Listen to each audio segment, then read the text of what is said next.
Assalamualaikum warahmatullahi wabarakatuh. Salam jumpa kembali dalam portal Kanker by Vin. Saya Sonar Soni Panigoro. Kali ini kita akan membahas topik yang sangat menarik. Dan kali ini saya ditemani oleh kawan saya, Dr. Viastuti Caktono, spesialis gizi klinik. Kita ketahui alkohol merupakan bagian gaya hidup yang saat ini makin terlihat. Jadi kita lihat di kota-kota besar, banyak orang memenuhi kafe dengan bir dan wine-nya. Tetapi tidak kalah menariknya juga di beberapa daerah juga ada minuman-minuman beralkohol seperti tuak dan arak. Nah, kita tanyakan lebih lanjut apa sih dampak alkohol terhadap kesehatan kita. Selamat pagi, Dr. Viastuti. Selamat pagi, Dr. Sonar. Apa kabar? Saya sehat. Dr. Sonar sehat? Alhamdulillah. Oke, jadi seperti saya sampaikan tadi, kira-kira menurut Dr. Viastuti, apa sih dampak dari alkohol terhadap kesehatan, khususnya kalau kita hubungkan dengan kanker? Ya, kalau kita ketahui, kita bicara dulu tentang alkohol. Alkohol adalah suatu zat yang ada pada berbagai minuman. Sebetulnya alkohol itu didapatkan dari proses fermentasi, jadi memberikan ragi pada gula atau pada karbohidrat dan terjadilah alkohol. Baik itu yang namanya bir, yang namanya wine, kemudian vodka. Banyaknya dari luar ya, minuman-minuman beralkohol. Tetapi minuman tradisional ternyata juga banyak yang mengandung alkohol. Misalnya proses peragian pada beras yang diragi, kemudian tuak, itu juga cukup mengandung alkohol yang tinggi. Nah, dari beberapa studi dan sepertinya juga sudah konklusif bahwa alkohol ini dapat merupakan faktor risiko terjadinya kanker. Jadi tentu kita harus hati-hati dalam mengkonsumsi alkohol. Kalau bisa tidak mengkonsumsi alkohol. Demikian Dr. Sonar. Terima kasih Dr. Viastuti. Kira-kira kanker-kanker apa saja yang berhubungan dengan minum alkohol ini? Banyak ya kanker yang berhubungan dengan minum alkohol. Ya karena kalau kita minum melalui mulut, pasti yang pertama kali mungkin meningkat risiko kankernya adalah kanker rongga mulut, kemudian tenggorokan, kerongkongan, pita suara, kanker payudara, kanker hati, dan kanker usus besar. Jadi ada kira-kira 7 jenis kanker yang bisa meningkat dengan asupan alkohol.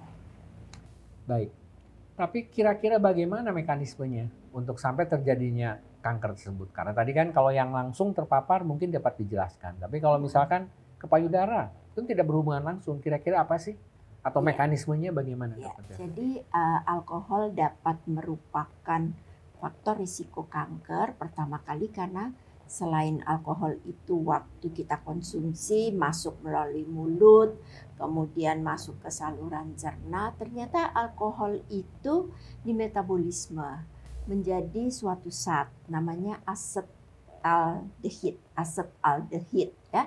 Nah, asetaldehid inilah yang ternyata merupakan troublemaker untuk terjadinya kanker karena asetaldehid ini dapat mempengaruhi gen seseorang.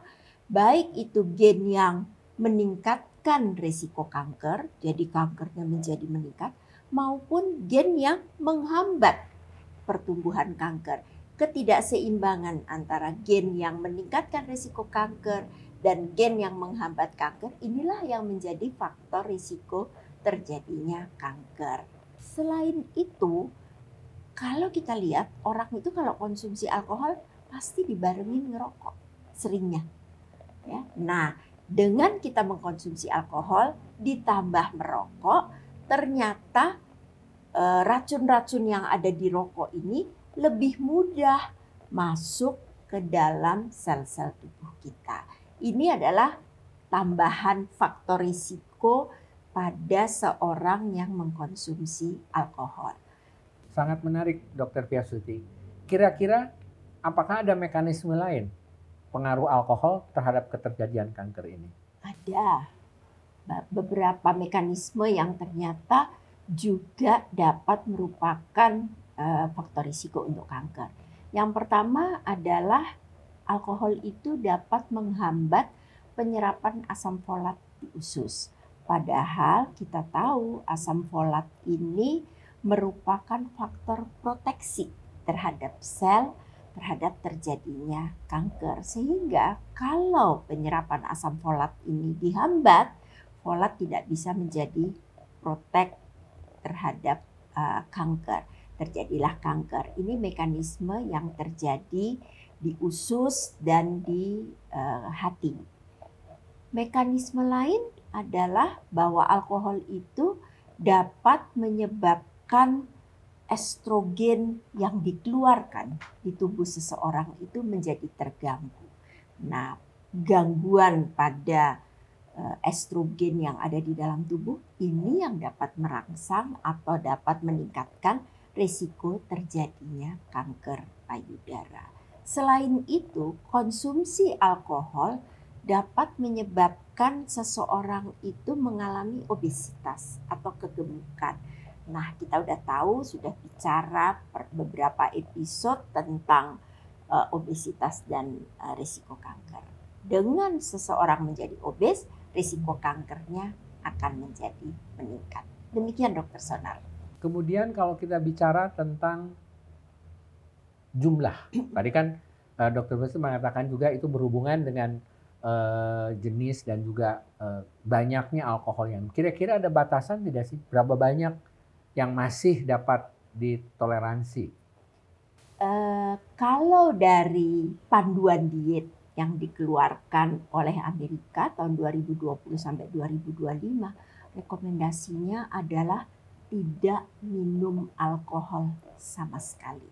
Walaupun kita tahu ada rekomendasi bahwa masih boleh 1 unit untuk pria, 1 unit untuk wanita dan 2 unit untuk pria. Tapi untuk risiko kanker tidak dianjurkan untuk mengkonsumsi alkohol. Selain itu, alkohol juga mungkin harus hati-hati kalau kita mempunyai pekerjaan yang membutuhkan kewaspadaan tinggi. Misalnya kerja di pabrik yang berbahaya,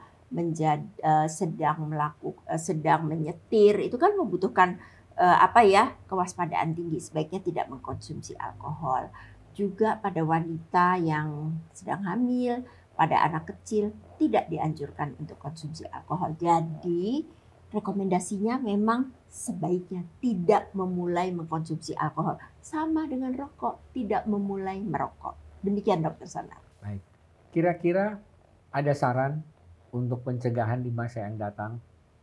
Ya, kita tahu saat ini alkohol sedang menjadi menjadi tren di anak muda, ya. Mungkin sebaiknya tidak usah mencoba mengkonsumsi alkohol sama sekali agar risiko kanker dapat kita hindari. Demikian Dokter Sonar. Terima kasih Dokter Piasuti. Demikian para pendengar Portal Kanker, mudah-mudahan bermanfaat dan ikutilah beberapa rekomendasi yang sudah disarankan. Assalamualaikum warahmatullahi wabarakatuh.